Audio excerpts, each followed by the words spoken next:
అవిద్యానామంతస్తిమిరమిహిరద్వీపనగరీ జడానాం చైతన్యస్తబకమకరాంధశ్రుతిఝరీ దరిద్రాణాం చింతామణిగుణనికా జన్మజలధౌ నిమగ్నానాం దంష్ట్రామురరిపువరాహస్య భవతి శుక్లాంబరధరం విష్ణుం శశివర్ణం చతుర్భుజం ప్రసన్నవదనం ధ్యాయేత్ సర్వవిఘ్నోపశాంతయే వందే గురుపదద్వంద్వమవాంగ్మానసగోచరం రక్తశుక్లప్రభామిశ్రమతర్క్యం త్రైపురం మహః నారాయణం నమస్కృత్య నరం చైవ నరోత్తమం దేవీం సరస్వతీం వ్యాసం తతో జయముదీరయేత్. కూజంతం రామ రామేతి మధురం మధురాక్షరం ఆరుహ్య కవితాశాఖాం వందే వాల్మీకి కోకిలం ఆంజనేయమతిపాటలాననం కాంచనాద్రికమనీయ విగ్రహం పారిజాతతరుమూలవాసినం భావయామి పవమాననందనం.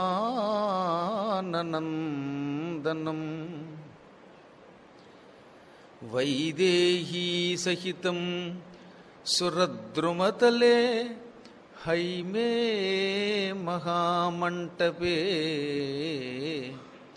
మధ్యే పుష్పకమాసనే మణిమయే వీరాసనే సుస్థితం అగ్రే వాచయతి ప్రభంజనసుతే తత్వం మునిభ్యః పరం వ్యాఖ్యాంతం భరతాదిభిః పరివృతం రామం భజే శ్యామలం.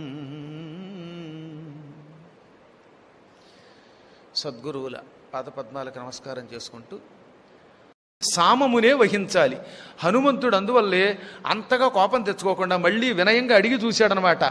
లంకాయా వచనం శ్రుత్వా హనుమాన్ మారుతాత్మజః యత్నవాన్ సహరిశ్రేష్ఠః స్థితః శైలయవాపరః. ఈయన కూడా పర్వతంలా నిలబడ్డాడు. అంటే శరీరం పర్వతం అవ్వలేదు, అది గుర్తుపెట్టుకోండి. కొండవలే ధైర్యంతో నిలబడ్డాడు. ఆవిడ అరుపులకి కానీ ఆవిడ ధిక్కారానికి కానీ కోపం తెచ్చుకోకుండా, ఏ విధమైన ఆందోళనకి గురి కాకుండా, ఒక పర్వతం చెక్కు చెదరకుండా కదలకుండా ఎలా ఉంటుందో అలాగే నిలబడి మెల్లిగా అన్నాడు, ఓ స్త్రీ రూపంతో ఉన్న అమ్మా, నేను లంకానగరాన్ని చూసి వెడదామని వచ్చాను. ఎందుకని అడుగుతావేమో, ఎంత బాగుందో లంకానగరం. ఎక్కడో అడవుల్లో తిరిగేవాళ్ళం మేము. ఇటువంటి నగరాల్ని అరుదుగా చూస్తాం. లంకానగరం మంచి మంచి భవనాలతో ఉన్నది. ద్రక్ష్యామి నగరీం లంకాం సాట్టప్రాకార తోరణాం ఇత్యర్థమిహ సంప్రాప్త పరం కౌతూహలం హిమే. నాకు చాలా కుతూహలం ఏమిటంటే, భవనాలతో, బంగారు భవనాలతో, వెండి గోడలతో, అనేక రకాల ఉద్యానవనాలతో, ఇంకా ఎన్నెన్నో విచిత్ర యంత్రాలతో శుభప్రదంగా ఉంది లంక. ఈ లంక మొత్తం చూసి వెడదామని వచ్చాను. వనాలు, ఉపవనాలు, కాననాలు ఇవన్నీ ఉన్నాయి. ఇంకా సర్వతో గృహముఖ్యాని ద్రష్టుమాగమన మహిమే. ఎన్నెన్నో గొప్ప గొప్ప భవనాలు ఉన్నాయి. ఇంద్రజిత్ భవనం, రావణ భవనం వంటి గొప్ప గొప్ప ప్రధాన భవనాలు ఉన్నాయి. ఈ భవనాలన్నీ చూడాలి. సర్వతో గమనము అండంలో ఒక ప్రత్యేకత. సర్వతో గృహముఖ్యాని, అనేక గృహాలన్నిటినీ, అన్ని గృహాలని చూస్తానని పైకి అర్థం. సర్వతః అనగా ఆత్మని అన్వేషించుట. నాకు కావలసిన వస్తువుని అన్వేషించడానికి వస్తున్నాను అన్నప్పుడు సర్వతోగృహము అని వాడాలని శాస్త్రం. అంటే నేను వెతికేది సీతని, సీత కోసం వచ్చానని చెప్పకుండానే చెప్పాడు ఆయన.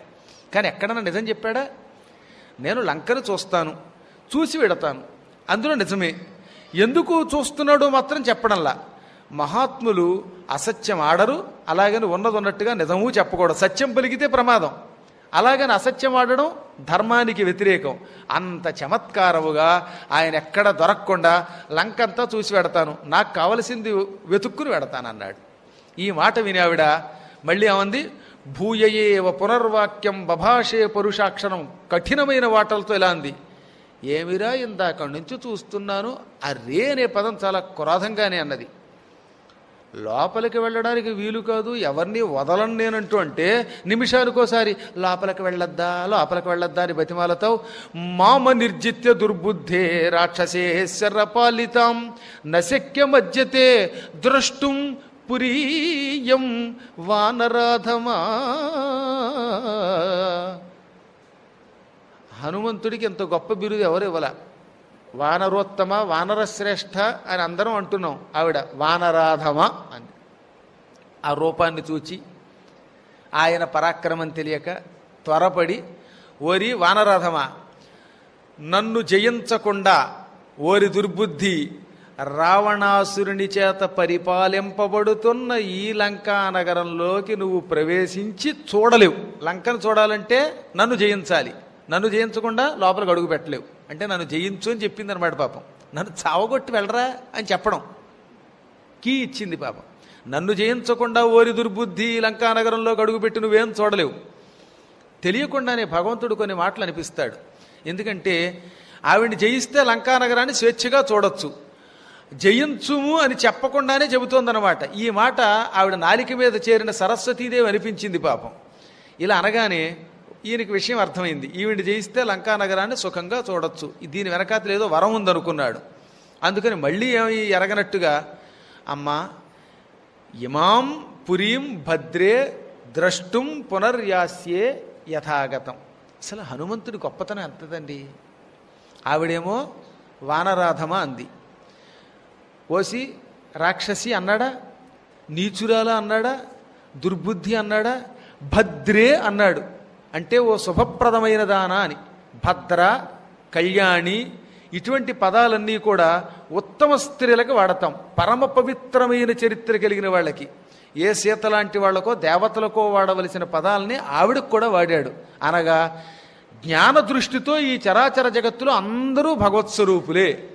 నాకు చాలా గొప్ప గౌరవం హనుమంతుడంటే. అందుకే అంటే దేవుడిగా ఓ పక్కన పెడదాం కాసేపు. ఆయన ఉపాసన చేసి తరించడం పక్కన పెడితే, ఒక వ్యక్తిగా ఆలోచిస్తే తనని తెగతిడుతున్న వాళ్ళని భద్ర అని పలకగలరా ఎవరైనా? భద్ర అనే పదం అమ్మవారికి వాడారు, సీతాదేవికి వాడారు. అటువంటి పదం వాడాడు అంటే వాక్కుతో ఎవరిని తిట్టకూడదు. వాక్కు చాలా జాగ్రత్తగా వాడాలి. ఎంత కోపం వచ్చినా తొందరపడి ఎవరిని అందుకే తిట్టకూడదు. అందులో మహాత్ముల్ని పూజించే వాళ్ళని అసలు తిట్టకూడదు. రాక్షసిని కూడా తిట్టడం లేదండి ఆయన. మీరు చూడండి, ఇంత కథలో ఎక్కడైనా తిట్టాడా? ఆవిడ తిట్టింది, ఆవిడ నోరు బారేసుకుంది. ఆయన ఒక్కసారి కూడా భద్ర, కళ్యాణి ఇలాంటి పదాలే వాడాడు. మనం నేర్చుకోవాల్సింది అదే. అవతల వాడి మీద కోపం వస్తే సాధ్యమైనంత వరకు, కోపం వచ్చినా సరే, పళ్ళు పటపట కొరుకుతున్నా సరే, తిట్టకూడదు, చచ్చిపోండి అని అర్థం. నీకు 100 ఏళ్ళు ఆయువు పెరగా అనండి. భార్యామడికి భర్త మీద కోపం వస్తే అప్పడాలకరతో కొట్టే బదులుగా ఓరి దౌర్భాగ్యుడు అని తిట్టకుండా ఏమయ్యో నీ జీతం 1000 రెట్లు పెరగా అనండి. కోపం వస్తే అంతే. లేదా హరి నారాయణ అని తిట్టుకోండి అంతే. ఇంకప్పుడు ఏముంది, మరి కోపం ఏముంది, అన్ని శుభాలు అవుతాయన్నమాట. నేను చెప్పాక పదే నాకు మా ఇంటి పక్క ఆవిడ గుర్తొచ్చేది. ఓ ముసలావిడ ఉండేది. ఆవిడకి ఎంత కోపం వచ్చినా సరే ఓరి నీ పెళ్ళాం మొగుడా అనేది, నీ నోట్లో పంచదార పొయ్య అనేది. ఎంత మంచి తిట్టు. అలాంటివి నేర్చుకోవాలన్నమాట. ఇంకా కోపం ఎక్కువైపోతే భార్య భర్తని శ్రీమన్నారాయణ, హరి, శివ అనండి. ఆవిడ కూడా అలా తిట్టగానే ఈయన కూడా శివ అనండి. రోజు ఈ వంకతో 4 సార్లు శివాలు ఎత్తినా శివ శివ అంటారు కనుక ఈ శివాలు ఎత్తడాలు పోయి శివస్వరూపులు అయిపోతారు. హరిస్మరణ చేసి బాగుపడిపోతారు అన్నమాట. ఎంత తెక్కొచ్చినా అలాగే. దరిద్రం దానాన్ని తిట్టకండి. దరిద్రపు గుట్టు దానాన్ని ఎవరన్నా తిడితే నా చెవులు ఒక్కసారి బాధపడతాయి. ఐశ్వర్యం దానాన్ని తిట్టండి. ఎంత కోపం వచ్చినా సరే, ఐశ్వర్యం దానా అనండి. ఇవి బృహస్పతి లాంటి మహానుభావులు వాక్కుకి సంబంధించిన నియంత్రణ వాక్యాలుగా చెప్పారు. వాక్కుని ఇంత నియంత్రణలో పెట్టుకోవాలి. అందుకే ఆయన, ఓ భద్రా, ఈ నగరాన్ని చూసి వచ్చేస్తాను, అనుమతి ఇవ్వ అంటే, తతఃకృత్వ మహానాదం సావైలంకా భయావహం తలేన వానరశ్రేష్టం తాడయామాస వేగిత. ఒక్కసారి ఆవిడ పెద్ద అరుపరిచింది. పోవాయి పోవాయి పోరా అంటూ అంటే, వానరాధమా అంటూ ఉంటే వినిపించుకోకుండా మళ్ళీ మళ్ళీ గడ్డం పట్టుకుని లోపలికి వెడతాను, చూసొస్తానని బతిమాలతావా? నీ అంతం చూస్తానని ఒక్కసారి కుడి చేతిని ఇలా చాచి వీపు మీద ఒక్క దెబ్బ కొట్టింది. మళ్ళీ మామూలు దెబ్బ కాదు, తలము అంటే ఈ అరచేతితో అనమాట. ఒక్కసారి కుడి చేతితో కొట్టింది, వీపు మీద పెళ్ళను కొట్టింది. అంత హనుమంతుడి వీపు మాడిపోయిందండో, చాలా గట్టి దెబ్బ తగిలింది. అదేం సామాన్యురాలు కాదు, అందులో ఆయన కొంచెం చిన్న రూపంతో ఉన్నాడు. ఆ దెబ్బకి ఆయన కూడా పెడబొబ్బ పెట్టాడన్నారు. తతస్స కపిశార్దూలో లంకయా తాడితో భృశం ననాద సుమహానాదం వీర్యవాన్ పవనాత్మజ. వాయుపుత్రుడే, మహావీర్యవాన్ అంటే పరాక్రమం కలిగిన వాడే, వీరుడే అయినా అంతటి కపిశ్రేష్ఠుడు వీపు మీద ఆ దెబ్బ చుర్రు మనగానే ఒక్క పెడబొబ్బ ఆయన కూడా పెట్టాడు. పెద్ద అరుపరిచాడు అనమాట. హుమ్ అన్నాడు అంతే. దెబ్బ బాగా తగిలితే ఎవరైనా ఏదో రకమైన అరుపరుస్తారు. ఈయన ఏడుపులా కాకుండా కొంచెం విజృంభించి ఒక అరుపరిచాడు. నిజంగా ఈ చుర్రు మనగానే కోపం వచ్చిన టక్కుని తగ్గించుకున్నాడు. ఎందువల్ల? అది అజ్ఞానంతో నన్ను దెబ్బ కొట్టింది. ఎంత దెబ్బ కొట్టినా భయంకర క్రూర రాక్షసి కాదు, లంక అధిదేవత, అన్నిటికీ మించి స్త్రీ. అందుకని తత సంవర్తయామాస వామహస్తస్య సోంగుళీ ముష్టినాభిజఘానైనాం వామహస్తస్య సోంగుళీ అంటే ఎడమ చెయ్యి పిడికిలి బిగించాడు. ఆవిడ నడుం దగ్గర చూశాడు. స్త్రీ చేతి మన్యమానేన నాతిక్రోధ స్వయంకృత. పాపం ఆడది అని కొంచెం కోపం తగ్గించుకొని, ఎంత చెడ్డ స్త్రీ కదా, ఆడవాళ్ళ దగ్గర మన పరాక్రమం ప్రదర్శించకూడదు అనుకుని కోపాన్ని అణుచుకుని ఈ ఎడమ చెయ్యి పిడికిలి బిగించి, దీనిని ముష్టి అంటారు. ఇలా పిడికిలి బిగించి యుద్ధం చేస్తే అది ముష్టి యుద్ధం అన్నమాట. పూర్వకాలంలో ఈ పిడికిళ్లతో కొట్టుకునేవారు. అంటే ఇప్పుడంటే చేతులకి ఏవో తొడుగులు తొడుక్కుని బాక్సింగ్ అని కొట్టుకుంటున్నారు, కానీ తొడుగులు లేకుండా కొట్టుకునేవారు పిడికిళ్లతో. ఇలా పిడికిళ్లతో కొట్టుకుంటే దానికి ముష్టి యుద్ధం అని పేరు అనమాట. అంతేగాని ముష్టివాళ్ళు చేసే యుద్ధం అని కాదు. అక్కడ ముష్టాముష్టి అంటే పిడికిలికి పిడికిలతో సమాధానం చెబితే ముష్టాముష్టి, పిడికిల్ని పిడికిలతో కొట్టుట. బాహాబాహి అంటే చేత్తో చేతిని కొట్టుట, చేతితో చేతిని కొడితే బాహాబాహి. కచాకచి అంటే కచము అంటే జుట్టు, జుట్టు జుట్టు పట్టుకుని కుళాయిల దగ్గర కొట్టుకుంటారే సాయంత్రం పూట ఆడవాళ్ళు, అది కచాకచి అదనమాట. జుట్టు జుట్టు పుచ్చుకుని ఢామ్ ఢామ్ అని కొట్టుకుంటే కచాకచి. అందుకని బాహాబాహి, ముష్టాముష్టి, కచాకచి యుద్ధం చేశారు అన్నారు. ఇన్ని రకాలుగా కొట్టుకునేవారు. కొట్టుకోవడాల్లో కూడా ఈయన ఉన్నాయని చెప్పారు వేదవ్యాసుల వారు, వాల్మీకి గారు. ఈవిడ్ని ఇప్పుడు ఈయన కుడి చేత్తో కొడితే చచ్చిపోతుంది కనుక ఎడమ చేతి పిడికిలి మాత్రమే బిగించి దానితో డొక్కలో ఒక చిన్న కిక్కిల ఇచ్చాడు. ఆ దెబ్బకే నెత్తురు కక్కుకుని ఢామ్మని కింద పడిపోయింది. ఆవిడ ఒక్క దెబ్బకి గెజ గెజ గెజలాడి పడిపోయిందిట. నిజం చెప్పాలంటే ఎడమ చేతి పిడికిలతో కొడితేనే కింద పడిపోయిందంటే ఆయన కుడి చేతిని బిగించి బలంగా ఒక్క దెబ్బ కొట్టుంటే ఆవిడ బతికేదా?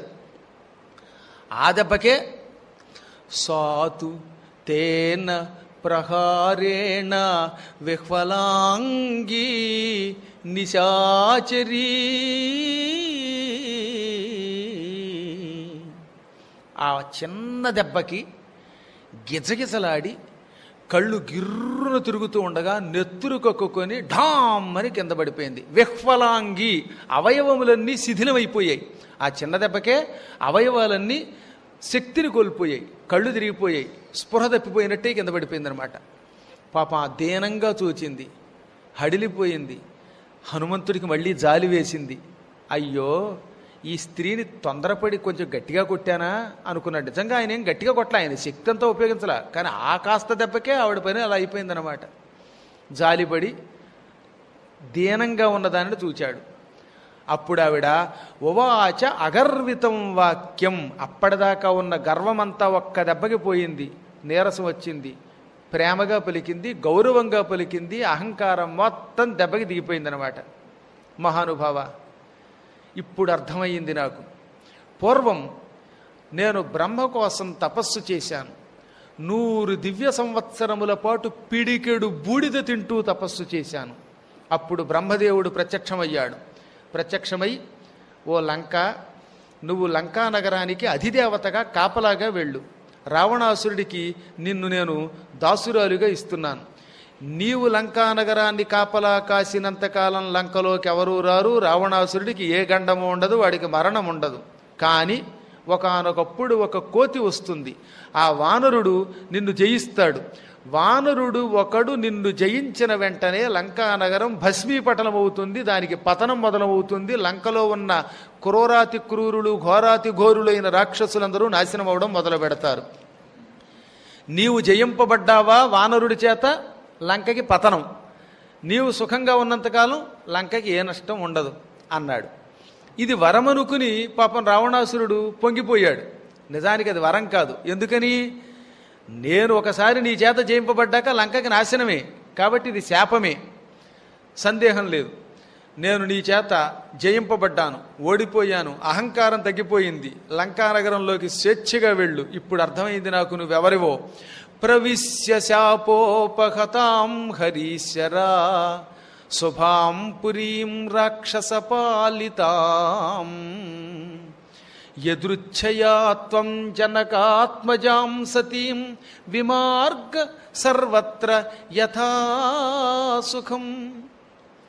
మహావీర, ఇంత పూర్వం వానరాధమా అంది, ఇప్పుడు హరీశ్వర, ఓ వానరశ్రేష్ఠ, వానరాధిపతి, శాపోపహతాం పురీం లంకాం ప్రవిశ్య. ఏనాడో బ్రహ్మ శాపానికి గురైపోయిన ఈ లంకా నగరంలోకి అడుగు పెట్టాను ఒక అర్థం. అంటే బ్రహ్మగారు నువ్వు నన్ను జయించగానే లంకకి పతనం అన్నాడుగా, కాబట్టి శాపం.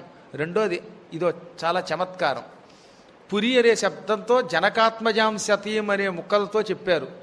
ఒక్కసారి ఇక్కడికి సీతాదేవి రావణుని చేత అపహరింపబడి అశోకవనంలో ప్రవేశించడంతో లంకా నగరానికి శాపం వచ్చినట్టే. సీతని వాడు తీసుకొచ్చాడంటే అప్పుడే లంకానగరం శాపానికి గురయ్యింది. అందువల్ల శాపముతో ఎప్పుడో నశించిపోయింది. సీత రాక ఆ లంకకి చేటేది, ఆ క్షణమే నాశనమయ్యింది. అటువంటి లంకానగరానికి వెళ్ళి, ఇక్కడ చాలా చమత్కారం తెలుస్తుందా మీకు? హనుమంతుడికి చెప్పకుండానే సీత ఉందని చెప్పేసింది ఆవిడ. యదృచ్ఛయాత్వం జనకాత్మజాం సతీం, నువ్వు స్వేచ్ఛగా సీతను వెతుక్కో అంటే చెప్పింది కదా, సీత ఉన్నట్టేనా? చాలామంది మళ్ళీ అనుమానిస్తారన్నమాట, ఆవిడ సీత ఉందని ఎందుకు చెప్పలేదు అని. సుస్పష్టముగా 51వ శ్లోకంలో యదృచ్ఛయాత్వం జనకాత్మజాం సతీం, నువ్వు స్వేచ్ఛగా సీతాదేవిని చూడు, విమార్గ సర్వత్రగతో యథాసుఖం, ఇక్కడున్న అన్ని మార్గములను నీ ఇష్టం వచ్చినట్టు తిరిగి సుఖంగా వెళ్ళి సీతని చూడు.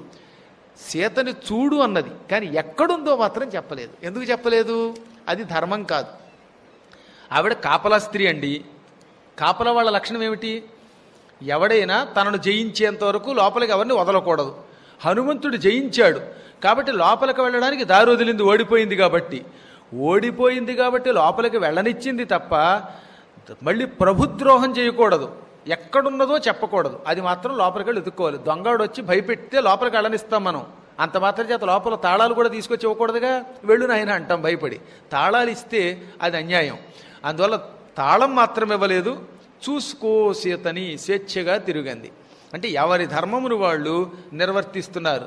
అందుకే రామాయణం అనుక్షణం రామో విగ్రహవాన్ ధర్మ అనేది దృష్టిలో పెట్టుకోవాలి. రాక్షస ధర్మం, ప్రభుధర్మం, దాసధర్మం, దాసదాసీజన ధర్మం, ఇలా ఎవరి ధర్మములు వాళ్ళకున్నాయి. ఈ విధంగా మొత్తం మీద హనుమంతుడు ఆవిడని జయించాడు. టక్కున అదృశ్యురాలు అయిపోయింది. ఉత్సాహం వచ్చింది ఈయనకి. అమ్మయ్య, మొదటి విజయం లంకానగరంలో. ఎంత గొప్పవాడికైనా విజయములు లభిస్తూ ఉంటే ఇంకా ఉత్సాహం కలుగుతుంది. ఓడిపోయే కొద్దీ ఆ పనులు చేయలేడు. హనుమంతుడు అంతటి వాడు, మహానుభావుడు. ఆవిడ ఏదైనా చేయగలిగినా ఈ చిన్న విజయం ఒక సముత్సాహాన్ని నింపింది. సనిర్జిత్య పురీం శ్రేష్ఠాం లంకాం తాం కామరూపిణీం విక్రమేణ మహాతేజ హనుమాన్ కపి సప్తమః. మహావీరాధి వీరుడు ఆంజనేయుడు లంకానగరాన్ని హాయిగా సులభంగా జయించాడు. ఉత్సాహంతో ఇప్పుడు లంకానగరాన్ని చూచాడు. ఎట్టి పరిస్థితుల్లోనూ లంకానగరంలోకి కోటగోడ గుండా వెళ్ళకూడదు ఎంత విజయం పొందినా. అందుకని ఏం చేశాడు? అద్వారేణ మహాబాహు ప్రాకారం అభిపొప్పులువే, ద్వారం గుండా కాకుండా పక్కన కోటగోడ మీద నుంచి చెంగుం లోపలికి దూకేశాడు.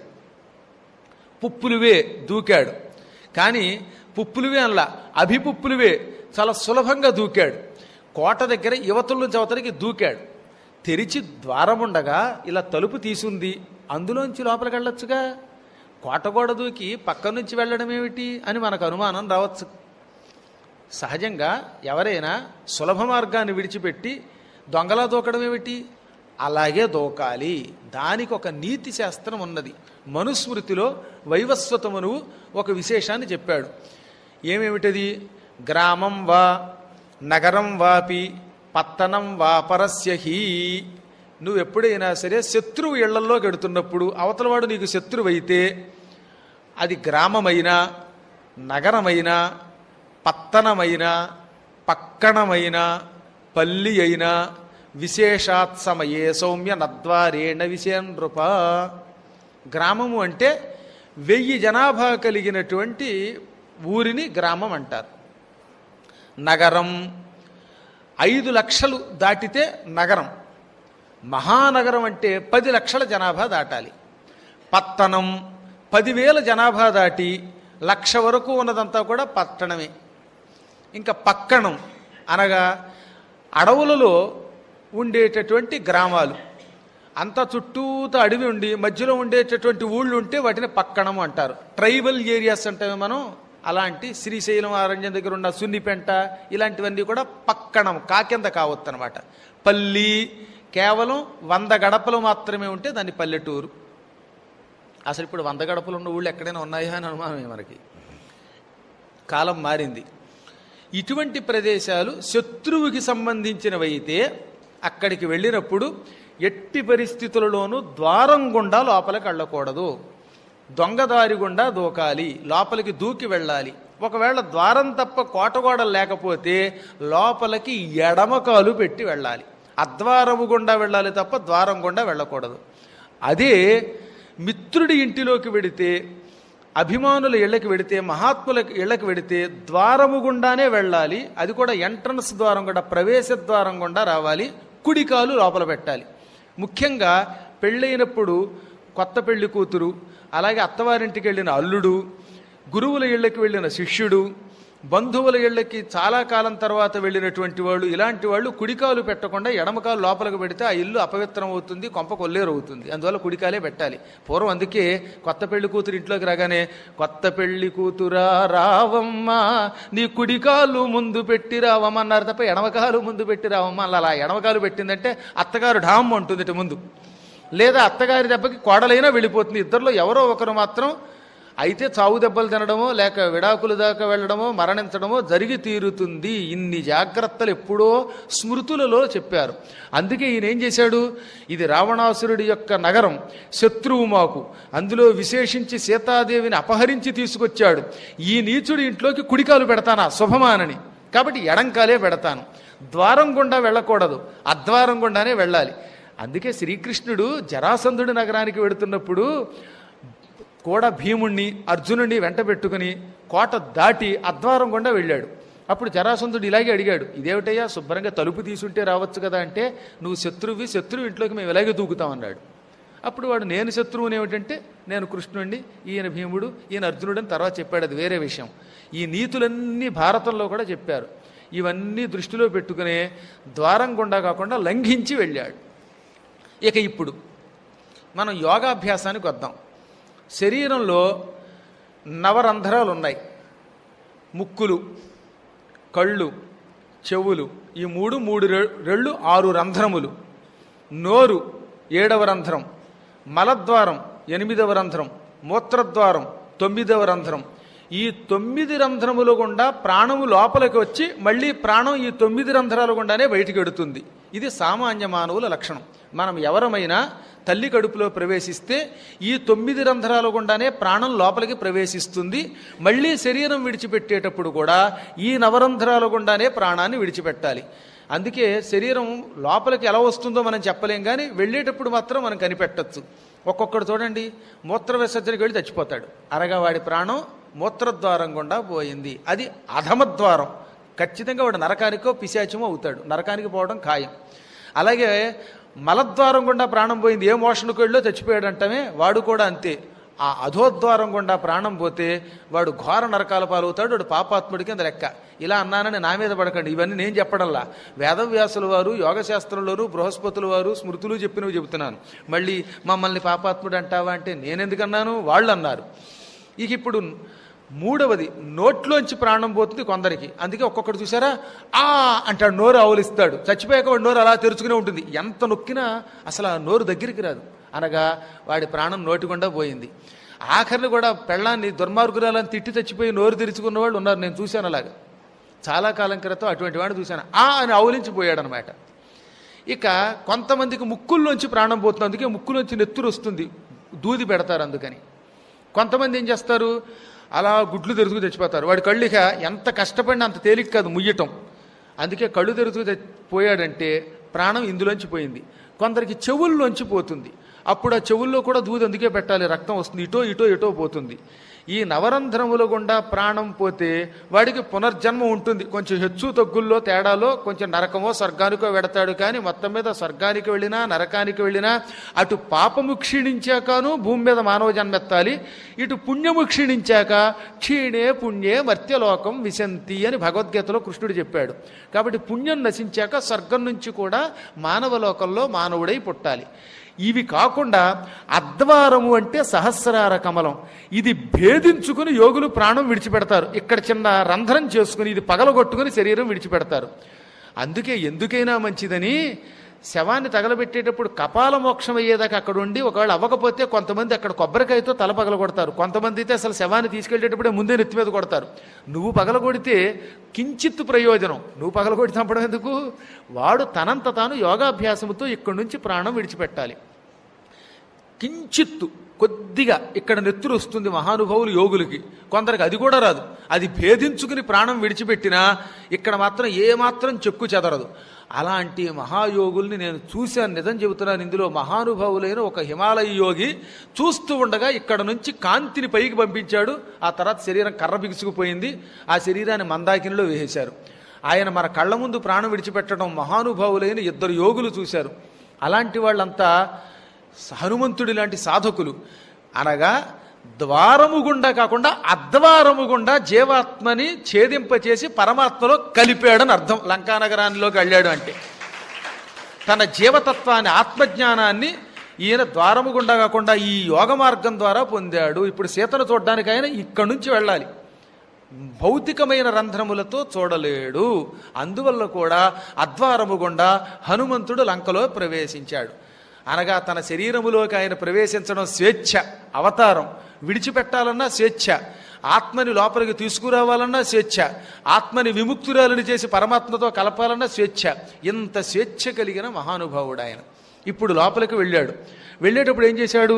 చక్రేతపాదం సవ్యంచ శత్రువుణాం సతు మూర్ధని. అమ్మ ముందుకు వచ్చాడు, పర్వాలేదు, ఎంత ఖాళీయే, నిలబడొద్దు ఎవరు కూడా. ప్రవిష్ట సత్వ సంపన్నో నిశాయాం మారుతాత్మజ. ఆ రాత్రి అవుతూ ఉండగా ప్రదోషకాలం దాటిన సమయంలో శత్రువు శిరస్సు మీద పెడుతున్నాను అన్నట్టుగా ఎడమకాలు లంకానగరంలో పెట్టి ప్రవేశించాడు. వామపాదం శత్రువు నెత్తి మీద పెడితే వాడికి అపజయం.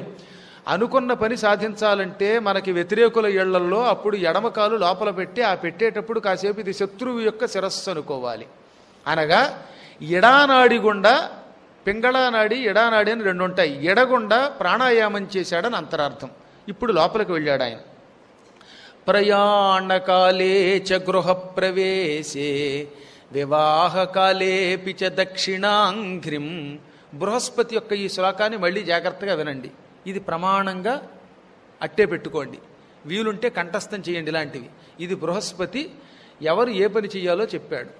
వివాహకాలేపి చ దక్షిణాంఘ్రిం ప్రయాణకాలే చ గృహ ప్రవేశే కృత్వాగ్రతశత్రుపుర ప్రవేశే వామం నిదద్యాచరణం నృపాల. ఎక్కడైనా ఇంట్లోంచి ప్రయాణానికి వెడుతున్నప్పుడు మీ ఇంటిలో నుంచి ఏ కాశీకో వెడదాం అనుకున్నారు, లేదా ఇంట్లోంచి బయలుదేరి ఇక్కడికి వచ్చి పద్మాకర్ గారు ఉపన్యాసం వినాలనుకున్నారు, లేదా ఇంకెక్కడికో శుభకార్యానికి బయలుదేరారు. ఆ ప్రయాణ కాలంలో ఇంట్లోంచి కుడికాలు ముందు పెట్టాలి. అలా పెడితే వాడికి ప్రయాణములో గండము రాదు, యాక్సిడెంట్ మరణం అవ్వదు, అసలు వాడికి పొరపాటు కూడా దుర్మరణం ఉండదు. గృహప్రవేశే, కొత్త ఇల్లు కట్టుకున్నప్పుడు గృహప్రవేశాల్లోనూ, లేదా అద్దింటిలోకి పాలు పొంగించడానికి వెడుతున్నప్పుడు, ఇతరుల యొక్క గృహప్రవేశాలకు వెడుతున్నప్పుడు కూడా లోపలికి కుడికాలే పెట్టండి. వివాహకాలేపిచ దక్షిణాంగిరం, పెళ్ళిళ్లలో అంతే. ఎవరి పెళ్లికి వెళ్ళినా కళ్యాణ మండపంలో కూడా కుడికాలే పెట్టండి. పెళ్ళిళ్లలో అయ్యాక మళ్ళీ కొత్త పెళ్లి కూతుర్ని పెళ్లి కొడుకుని తీసుకొచ్చినప్పుడు కూడా కుడికాలే పెట్టించండి. ప్రయాణము, గృహప్రవేశము, వివాహకాలములలో దక్షిణాంగ్రిం, కుడికాలు పెట్టండి. ఇంకా శత్రుపుర ప్రవేశే వామం నిదధ్యాచరణం నృపాల, శత్రువు ఇంట్లోకి వెడుతున్నప్పుడు మాత్రం ఎడంకాలు పెట్టండి. అవతల వాడి కొంప నాశనం కావాలని కోరికొన్నప్పుడు ఎడంకాలు పెట్టండి. మీరు కాలు పెట్టారంటే ఈ బాగా విన్నారుగా, మీకు తెలిసిపోతుంది. ఎవడన్నా మన ఇంట్లోకి వస్తున్నప్పుడు జాగ్రత్తగా పరిశీలించండి మీదట, వాడు మనకి శత్రువో మిత్రువో తెలిసిపోతుంది అనమాట. ఒకవేళ పొరపాటున తెలియకుండా అడుగు పెడితే మాత్రం నాయన ఎందుకైనా మంచిది కాస్త కుడికాలు పెట్టు అని ముందే చెప్పండి. కొన్ని ఇబ్బందులను మనం తొలగించుకోవచ్చు. ఇప్పుడు ఆయన లోపలికి దూకి వరుసగా ఒక పెద్ద వృక్షాన్ని ఆరోహించి అక్కడి నుంచి లంకానగరాన్ని చూశాడు.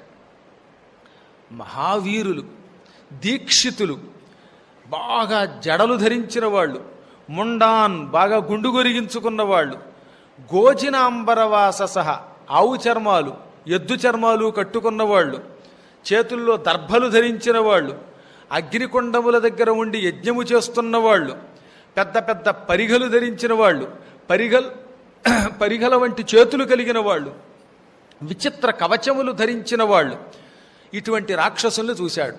ఈ రాక్షసుల్లో యజ్ఞకొండం దగ్గర ఉన్నవాళ్ళు నాతి స్థూలాన్, నాతి కృశాన్, నాతి దీర్ఘాతి హ్రస్సకాన్, మరీ బాగా లావుగా లేరు, స్థూలకాయులు కారు, బాగా చిక్కిపోయి లేరు, బక్క చిక్కి, బాగా పొడుగ్గానూ లేరు, బాగా పొట్టిగానూ లేరు.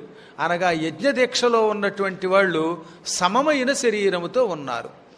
ఇందులో మరికొంతమంది ఎలా ఉన్నారు, నాతి గౌరాన్, బాగా తెల్లగా లేరు, మరీ బొత్తిగా ఇంగ్లాండ్ పీపుల్ లాగా. నాతి కృష్ణాన్, మరీ వెస్టిండీస్ వాళ్ళు, సౌత్ ఆఫ్రికా లాగా నల్లగానూ లేరు. నా అతి కుబ్జాన్, గూనితో లేరు. నా వామనాన్, మరీ పొట్టిగానూ లేరు. విరూపాన్, బహురూపాంశ్చ సురూపాంశ్చ సవర్చస, వికృతమైన ఆకారాలతో ఉన్నవాళ్ళు కొందరు, అనేక విచిత్రమైన ఆకారాలు శరీరాల్లో పెట్టుకున్నవాళ్ళు. ఒక వ్యక్తిని చూస్తే వీడిలో 10 రకాల ఆకారాలు కనపడతాయి. ఏమిటా 10 ఆకారాలు? ఒకేసారి ఆ మనిషిని చూడగానే గాడిదిలాగా, ఒంటిలాగా, గుర్రంలాగా, ఏనుగులాగా, పీనుగులాగా ఇలా కనపడతారన్నమాట. అలాంటి విచిత్రమైన అవయవాలు కూడా కలిగిన వాళ్ళు ఉన్నారు. కొంతమంది అందంగా ఉన్నారు, కొంతమందిలో వర్చస్సు ఉన్నది, కొంతమంది మరీ భయంకరంగా నల్లగా ఉన్నారు. ఇక నానా వేషములు ధరించి గదలు, ముళ్ళగదలు, పరిఘలు, ముసలాలు, నాగళ్ళు, ధనుస్సులు, ఇటువంటి ఆయుధములు ధరించిన వాళ్ళు, స్వేచ్ఛగా సోలాలు మొదలైనవి పట్టుకున్న వాళ్ళు అటు ఇటు పహరాలు కాస్తున్నారు. వీళ్ళంతా వజ్రిణశ్చ మహాబలాన్, వజ్రంలా కఠినమైన శరీరాలతో మహాపరాక్రమాలతో ఉన్నారు.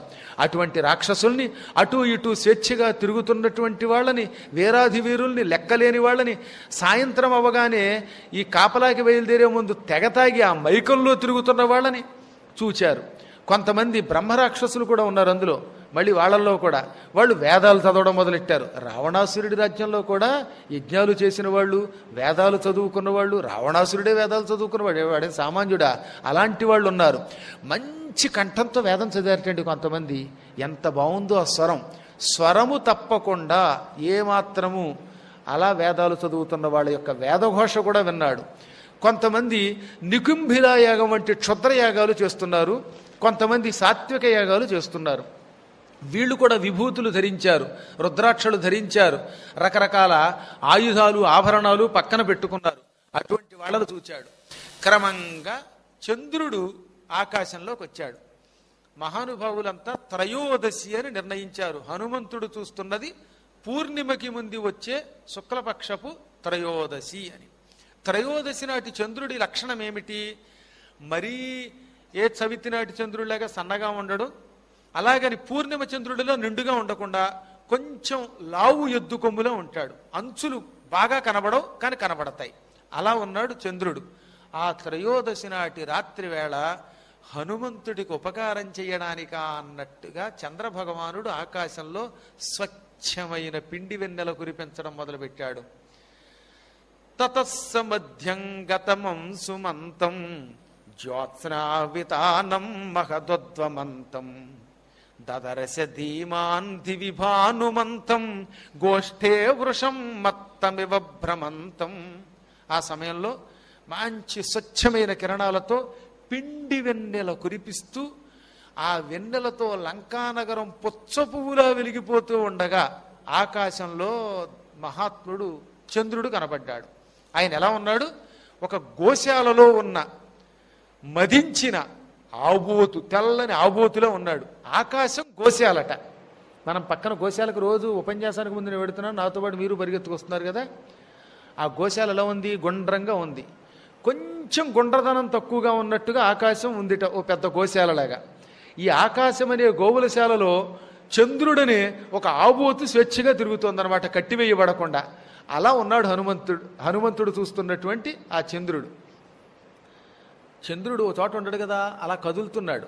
రాత్రి అయ్యే కొద్దీ భూమి తిరుగుతూ ఉంటే చంద్రుడు అక్కడ ఉన్నవాడు ఇలా ఇలా ఇలా పైకి వచ్చినట్టు కనబడుతోంది. తిరుగుతున్నాడు కాబట్టి స్వేచ్ఛగా ఉన్న ఆబోతు, తెల్లగా ఉన్నాడు కాబట్టి తెల్లని ఆబోతు, ఆకాశం ఏమో గోవులు తిరిగే శాలన్నమాట. అలా చూచట్ట ఆయన. ఎంత గొప్పగా రాశాడండి. ఇక్కడే ఉంది. ఈ ఆబోతు అనడానికి ఇంకేదైనా అనొచ్చగా. గోష్ఠము, అందులో వృషము అన్నాడు. గోష్ఠము అనగా నిరంతరం ధర్మకార్యములను ఆచరింపబడేటటువంటి ఒక వనం, నైమిషారణ్యం వంటి వనాన్ని గోష్ఠం అంటారు. ఆకాశం నైమిషారణ్యంలో ఉంది. అక్కడ వృషము అనడం ద్వారా, వృషము అంటే ఎద్దని ఒక అర్థం, వృషము అంటే ధర్మదేవత అని ఒక అర్థం. నైమిషారణ్యంలో ధర్మదేవత తిరుగుతున్నట్టుగా ఉందన్నమాట. ఏం గొప్ప అద్భుతమైన భావన అండి వాల్మీకి మహర్షిది. ఎక్కడ ధర్మాన్ని విడిచిపెట్టడు ఆయన ఉపమానాల్లో కూడా. హంసో యథా రాజత పంజరస్థః సింహో యదా మందరకంధరస్థః వీరో యథా గర్విత కుంజరస్థః చంద్రోపి బభ్రాజ తథా అంబరస్థః. రాజతము అంటే వెండితో తయారు చేయబడిన, రజతము అంటే వెండి, వెండి సంబంధమైనది రాజతం. వెండితో ఒక పంజరాన్ని తయారు చేసి ఆ పంజరంలో హంసని పెడితే ఎలా ఉందో చంద్రుడు అలా ఉన్నాడు. ఆకాశం వెండి పంజరంట, ఆ పంజరంలో తెల్లని హంసలాగా ఉన్నాడు చంద్రుడు. హంస అని ఎందుకన్నారు? హంస పాలు నీళ్లు వేరు చేస్తుంది. చంద్రుడు వెన్నెల కురిపిస్తున్నాడు.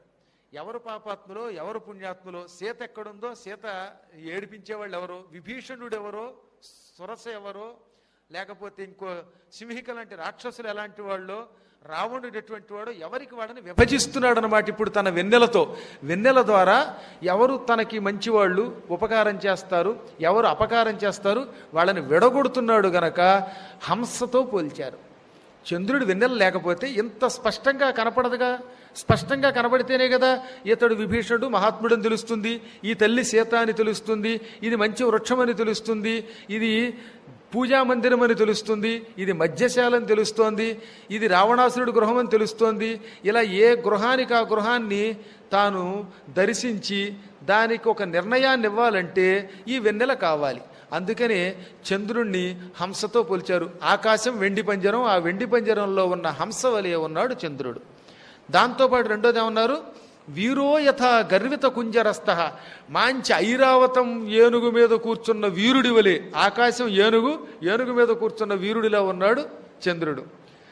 సింహో యథా మందరకంధరస్థః, మందర పర్వతం గుహలలో సింహాలు ఏనుగుల్ని చీల్చి చెండాడి దర్జాగా కూర్చుని ఉంటాయిలండి. అదిగో అలాగ మందర పర్వతం మీద కూర్చున్న సింహంలాగా చంద్రభగవానుడు వెలిగిపోతున్నాడు. చంద్రోపి బభ్రాజ తథా అంబరస్థః, ఆకాశంలో ఉన్న చంద్రుడు అలా వెలుగుతున్నాడు. ఇంకా అక్కడితో ఆకుండా చంద్రుణ్ణి భగవంతుడు అన్నాడండి. రరాజ చంద్రో భగవాన్ శశాంకః అని.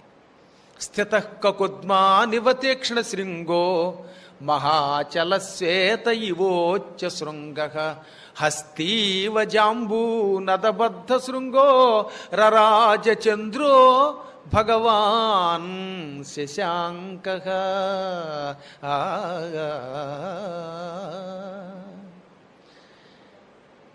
కకుద్మాన్ అంటే ఎద్దు. ఈ పైన మూపురం ఉంటుంది కనుక ఆ మూపురం ఉన్నదాన్ని ఆబోతుని మంచి ఎద్దుని కకుద్మాన్ అంటారు. కొమ్ములతో ఉన్న ఒకానొక ఆబోతు వలె చంద్రుడున్నాడు. అంటే ఇప్పుడు త్రయోదశి నాటి చంద్రుడు. ఆ కొమ్ములు సూటిగా, మరీ సూటిగా కాకుండా మరీ మొద్దుగా కాకుండా ఉన్నాయి. మంచి తీవ్రమైన పదునైన కొమ్ములు కలిగిన ఎద్దు వలె చంద్రభగవానుడు కనపడుతున్నాడు. చంద్రుడి శరీరం అంతా ఒక ఎద్దు. అటు ఇటు చంద్రుడికి కొమ్ములు ఉంటాయి చివర్న. చంద్రుడు ఇంకా పూర్తిగా నిండు చంద్రుడు కాదు కనుక మనకి చివర్న తీక్షణమైన శృంగములు కనబడతాయి, అంచులు. ఆ అంచులు రెండు కొమ్ముల్లాగా తక్కిన శరీరం అంతా ఆబోతి శరీరంలో ఉన్నది. అందువల్ల కొమ్ములు కలిగిన తెల్లని ఎద్దువలే ఉన్నాడు చంద్రుడు. మహాచలశ్వేత యువోచ్చ శృంగ, ఓ తెల్లని మంచుకొండ, దానికి చివరన శిఖరం ఉన్నది. ఎవరెస్టు శిఖరంతో కూడిన హిమాలయ పర్వతమా అన్నట్టుగా ఉన్నాడు ఆయన. అంచులేమో శిఖరాల్లో ఉన్నాయి, మధ్య శరీరం తెల్లని హిమాలయ పర్వతంలో ఉన్నదనమాట. హస్తీవ జాంబూనదబద్ధ శృంగ, మంచి బంగారము వెండి మొదలైన సంకెళ్లతో బంధింపబడిన తెల్లని ఏనుగులో ఉన్నాడు ఆయన. తెల్లని కిరణములు ఆయనకి కట్టివేయబడిన సంకెళ్లల్లో ఉన్నాయన్నమాట. తెల్లని సంకెళ్ళు అనగానే సహజంగా మనకి ఇక్కడ జాంబూనదం అంటే బంగారమైన, బంగారం కంటే వెండి అని చెప్పుకోవడం ధర్మము అని శాస్త్రకారులు అంటారు. ఎందుకంటే వెండి తెల్లగా ఉంటుంది. తెల్లని వెండి సంకెళ్లతో బంధింపబడిన ఏనుగులో ఉన్నాడు. ఇక్కడ ఇంతవరకు శశాంక లేక చంద్ర అన్నాడు, కానీ ఇక్కడ భగవాన్ శశాంక అన్నారు. శశాంకుడు అంటే చంద్రుడిలో ఒక చిన్న మచ్చ ఉంటుంది. ఆ మచ్చమును కుందేలు అన్నారు. శశము అంటే కుందేలు.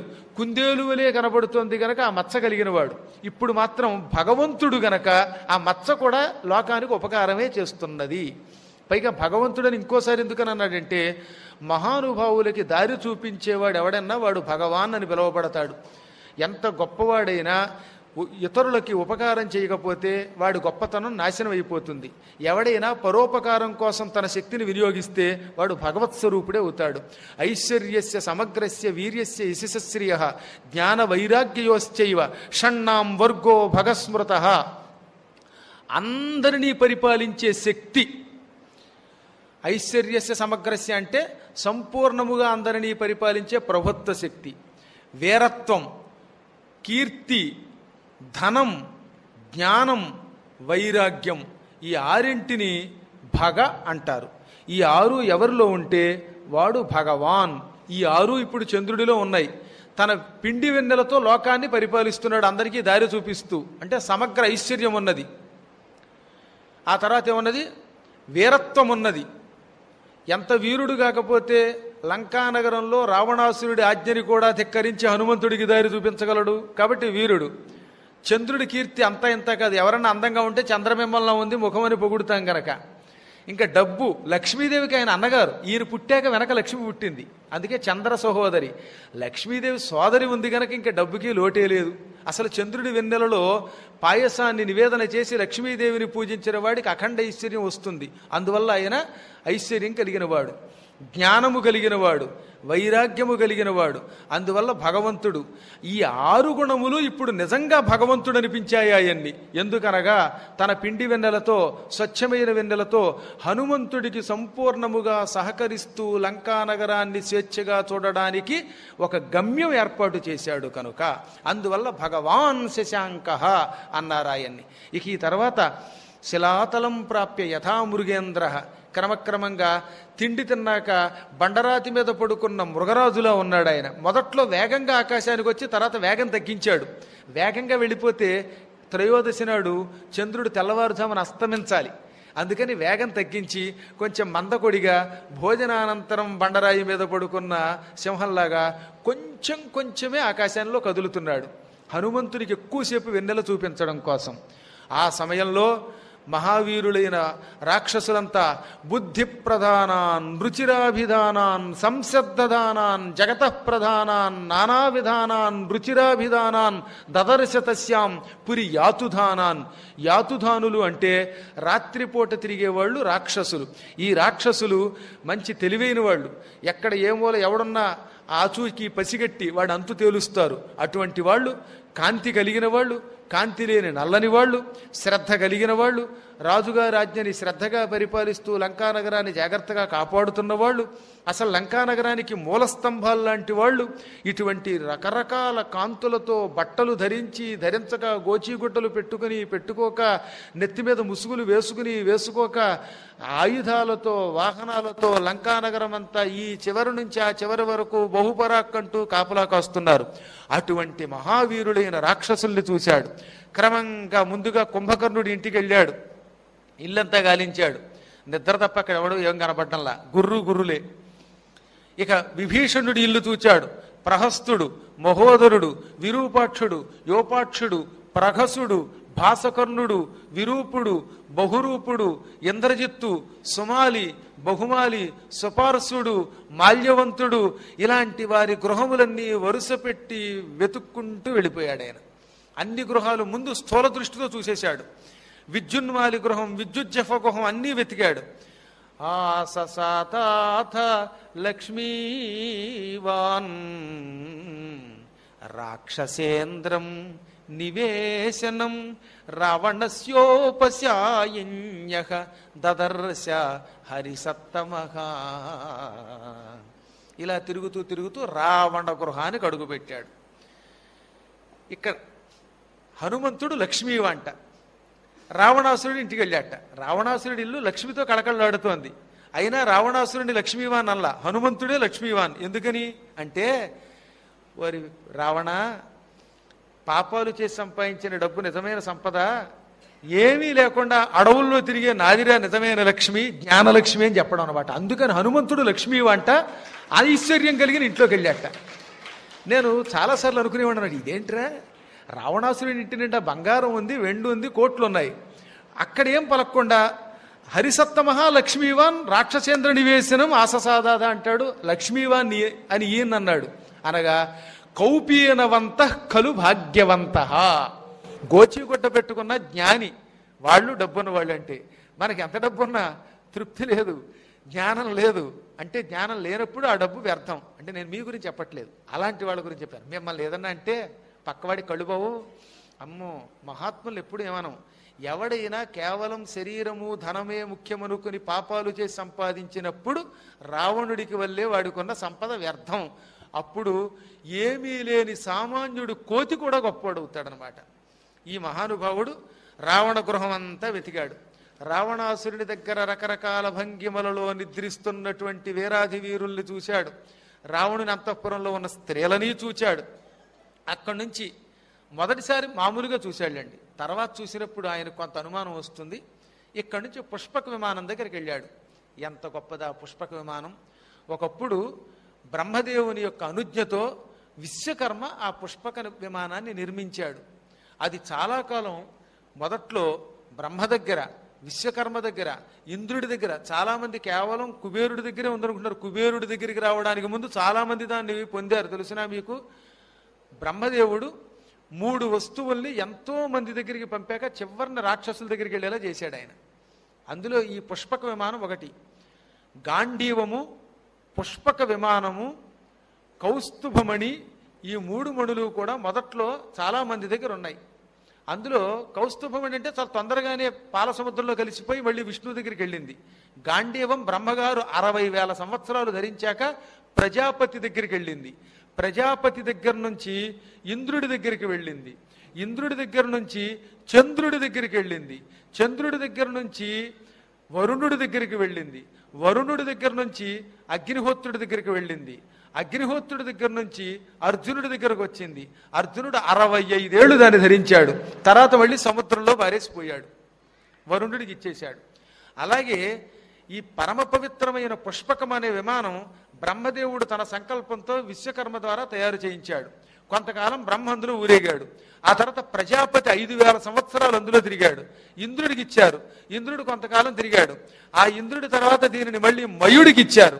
మయుడు ఏం చేశాడు? దాన్ని ఈశ్వరాజ్యతో కుబేరుడికి ఇచ్చాడు. కుబేరుడు దాన్ని చాలా కాలం దానిలో తిరిగాడు. ఆ తర్వాత కుబేరుడిని చావగొట్టి రావణాసురుడు బలం కలిగిన వాడిదిగా రాజ్యం అంతా మళ్ళీ లాగేసుకున్నాడు. రావణాసురుడు తెచ్చాక తిరిగి అది రాముణ్ణి అయోధ్యలో దింపి కుబేరుడి దగ్గరికి వెళ్ళిపోతుంది అనమాట. చివరికి కుబేరుడికి అది పరం అయిపోయింది. ఇప్పుడు ప్రస్తుతం కుబేరుడి దగ్గర ఉంది. మీకు ఎవరికైనా కుబేరుడు కనపడితే కొద్ది రోజులు ఎరువు తెచ్చుకోవచ్చు, ఆయన ఇస్తానన్నాడు. భక్తితో కొలిస్తే ఈశ్వరుణ్ణి నేను ఇస్తానన్నాడు ఆయన. ఓసారి పుచ్చుకుందాం, ఏముంది, అలా అలా తిరిగేసి వచ్చేద్దాం. ఇప్పుడు ఈయన ఆ పుష్పక విమానం దగ్గరికి వెళ్ళాడు. తతో దదరసోచ్ఛ్రిత మేఘ రూపం మనోహరం కాంచన చారు రూపం రక్షోధిపస్యాత్మబలానురూపం గృహోత్తమం హ్యప్రతిరూపరూపం. ఆకాశంలో మేఘమంతలాగా పెద్ద మేఘంలో ఉన్నది. మనోహరం, ఎవరైనా దాన్ని చూడగానే వాళ్ళ మనస్సుల్ని హరిస్తుంది. బంగారంతో అందంగా నిర్మింపబడింది. రాక్షసులకి నిలయం. ఎంతెందుకు, నా బలానికి మూల కారణం ఈ పుష్పకమే, ఇది లేకపోతే ఇంత స్వేచ్ఛగా తిరగలేను అని స్వయంగా రావణాసురుడు చెప్పుకున్నాడు. అంటే రావణుని బలమునకు మారు రూపం అది. అటువంటి ఉత్తమమైన రావణ భవనము కంటే కూడా అందముగా ఉన్నటువంటి పుష్పకమనే విమానమును చూచాడు ఆయన. అందమైన స్త్రీ నగలు పెట్టుకుని అలంకారం చేసుకుంటే ఎలా వెలిగిపోతుందో అలా నగిషీ పనులతో వెలిగిపోతుంది పుష్పక విమానం. అటువంటి దానిని, కృత్రిమమైన హంసలు చెక్కబడిన దానిని, సంపూర్ణంగా లక్ష్మీదేవికి నిలయమైన దానిని, ఆకాశంలో ఆధారం లేకుండా నిలబడింది. పైగా ల్యాండ్ అయ్యాక కింద చక్రాలు ఉంటాయి మన విమానాలకి, ఆకాశంలో నిరాధారముగా వేళ్లాడుతున్నది. అటువంటి శ్రీయాయుతం ఖే సుకృతాం విమానం. ఖే అంటే ఆకాశమునందు వేళ్లాడుతున్న ఐశ్వర్యవంతమైన సంపదల నిలయమైన, సకల ఆహార పదార్థాలకి భోగాలకి నిలయమైన పుష్పక విమానాన్ని హనుమంతుడు చూశాడు. అదంతా తెగ వెతికేశాడు. అద్భుతంగా వర్ణించారు. లోపల చిలుకలున్నాయి, రామచిలుకలున్నాయి, పక్షుల్ని చెక్కారు, స్నానాగారాలు ఉన్నాయి. ఇటు పుష్పక విమానంలో హాయిగా కావాలంటే అందులో శరీరం అంతా బాగా మర్దన చేసుకుని మరీ స్నానం చేయొచ్చు. భోజనశాలలు ఉన్నాయి, అందులో మళ్ళీ జోదశాల ఉన్నది. అటు ఇటు ఆడుకుని పరిగెత్తడానికి శాలలు ఉన్నాయి. అవసరమైతే యుద్ధం చేయడానికి పనికొస్తుంది. ఎంతమంది ఎక్కినా మళ్ళీ ఇంకోటికి అందులో స్థానం ఉంటుంది. అతి విశాలమైనది, సుందరమైనది. దాన్ని ఎక్కడా నిలబెట్టక్కర్లా, తనంతా తానే ఆకాశాలలో తేలి ఆడుతుంది. అటువంటి విమానం అంతా సీతాదేవి ఇక్కడుందా ఇక్కడుందా అని అంచు అంచు కూడా గీకి చూసి వెళ్ళాడు. ఎంత చూసినా ఏ మూల సీత కనబడలేదు. మళ్ళీ వెతికి వెతికి రావణాంతఃపురానికి తిరిగి వచ్చాడు. ఇంక చిట్ట చివరిగా ఇక్కడే చూద్దాం అనుకున్నాడు పాపం ఆయన. తస్యాలయ వరిష్ఠస్య మధ్యే విపులమాయతం దదర్శ భవన శ్రేష్టం హనుమాన్ మారుతాత్మజః. ఇంత వెతికాను, ఇంకా సీత కనపడదు, అన్నీ కనపడుతున్నాయి, ఇంకొకసారి రావణ భవనం చూద్దాం అని దిగదారుతున్న ఉత్సాహాన్ని మళ్ళీ తెచ్చుకొని హనుమంతుడు రావణాంతఃపురంలో ప్రవేశించాడు. మహాభవన శ్రేష్టం. 10,000 సంవత్సరాలు కుబేరుడు అందులో సుఖంగా జీవించాడు. అటువంటి గృహం అది. అది అర్ధయోజన విస్తీర్ణం, 4 మైళ్ళు వెడల్పుంది. ఆయతం యోజనం మహత్తు, 8 మైళ్ళు పొడుగు. పొడుగు 8, వెడల్పు 4, అంటే 8 × 4 32 చదరపు మైళ్ళ విస్తీర్ణం రావణాసురుడి ఒక్క భవనం. మాయిదారి బిల్డింగ్ అంత ఉంది. మన ఆడిటోరియాలు చూసే అబ్బా ఎంత ఆడిటోరియం బాగుందండి అనుకుంటున్నామే, 32 చదరపు మైళ్ళ విస్తీర్ణం ఉందని చెప్పారు వాడి భవనం. అటువంటి రాక్షసేంద్రుని భవనం అనేక గదులతో పెద్ద పెద్ద ప్రాకారాలతో ఉన్నదాన్ని చూచాడు. అందులో ఒక్క శయనాగారంలోనే 10,000 మంది పడుకోవచ్చు. అంత పెద్ద మంచం, పరుపుట ఒకే పరుపు, మళ్ళీ డబల్ కట్ మీద అటు పరుపు ఇటు పరుపు మధ్యలో విడిపోయి నానా యాత్ర పడి వాటిని కలపలేక దుప్పటి లేచిపోయి యాత్ర పడక్కర్లేకుండా అంత పెద్ద తాను నేయించి ఒకటే దుప్పటి ఒకటే పరుపు, అంత పెద్ద మంచం. ఒక్క మంచం మీద రావణునితో పాటు 10,000 మంది శయనించవచ్చు. అసలు మాయిదారి రావణాసురుడు, వాడి భోగాలు, వాడి విధానమే వేరు. వాడికి కుదిరారు అలాంటి వర్కర్స్ కూడా. మనం ఎంత డబ్బు ఖర్చు పెట్టినా ఇవాళ స్లాబ్ వేస్తే మర్నాడు బేటలో, కానీ వాడి బిల్డింగ్ ఎక్కడ బీటలు రావు. అంత చక్కగా పనిచేసి పెట్టేవారు. దెబ్బకి దెయ్యం దొడుస్తుందండి. అందరం మెత్తగా ఉంటే, హరిప్రసాద్ గారిలో మంచిగా ఉంటే పనులు జరగవు కొన్ని విషయాల్లో. అప్పుడప్పుడు కాస్త కర్రుచ్చుకోవాల్సిందే. అంచేత మెత్తగా ఉంటే మొత్తం ఉద్దేస్తుందని రావణాసురుడి దెబ్బకి హడిలిపోయి కట్టారనమాట. అలాగా అంత అద్భుతమైనటువంటి ఆ భవనాన్ని చూశాడు ఆయన. చూచి, రావణ ఏమి నీ భోగం అని అతన్ని మెచ్చుకున్నాడు. హనుమంతుడికి ఎక్కడా వస్తువుల మీద వ్యామోహం లేదు సుమా, సౌందర్యాన్ని మెచ్చుకోవటమే. ఆ నగిషీ పనికి కానీ ఆ విధానాలకు కానీ ఓహో ఇతడింత చమత్కారి అని మెచ్చుకున్నాడు అనమాట. ప్రతిభకి మెచ్చుకున్నాడు. ఇప్పుడు రావణాసురుడు హాయిగా పడుకునుంటే వాడు ఎలా ఉన్నాడు తెలుసా?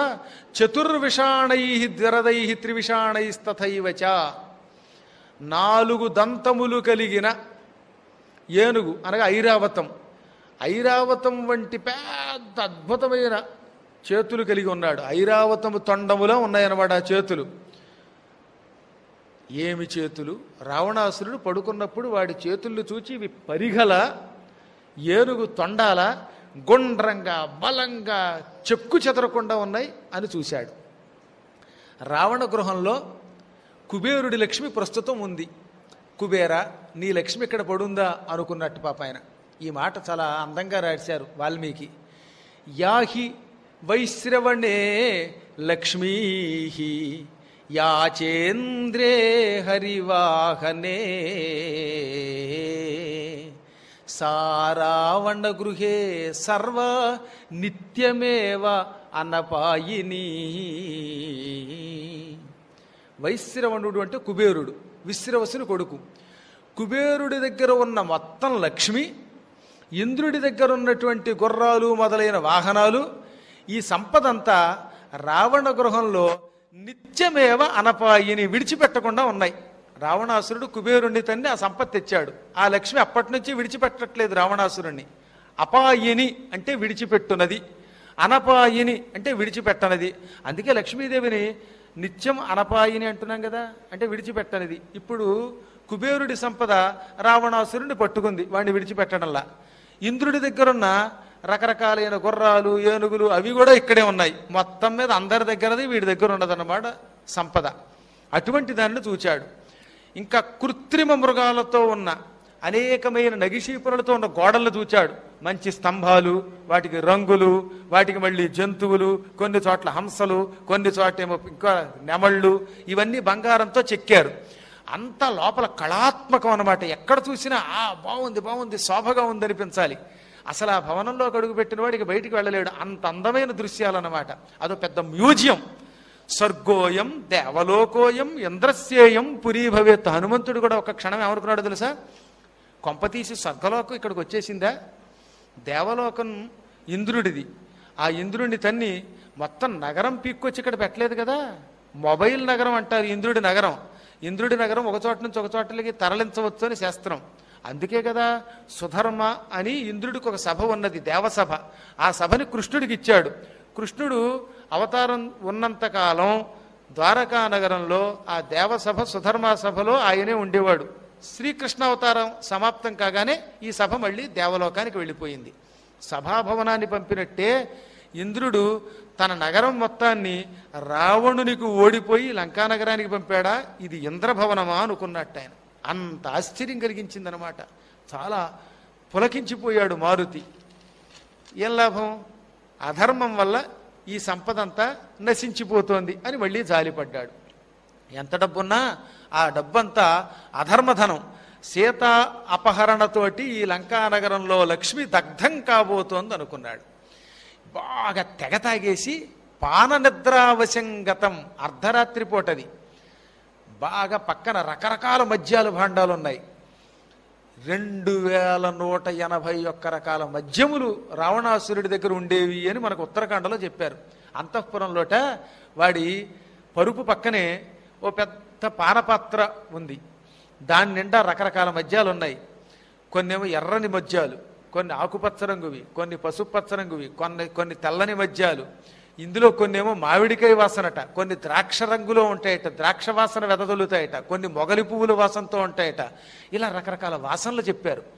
ఈ సుందరకాండ నేను ఒకసారి హైదరాబాద్లో చెబుతూ ఉంటే ఒక అతను ఆఖరిని అందరూ వెళ్ళిపోయాక మీతో కొంచెం మాట్లాడాలి గురువు గారు అన్నాడు. ఏమిటయ్యా అన్నాను.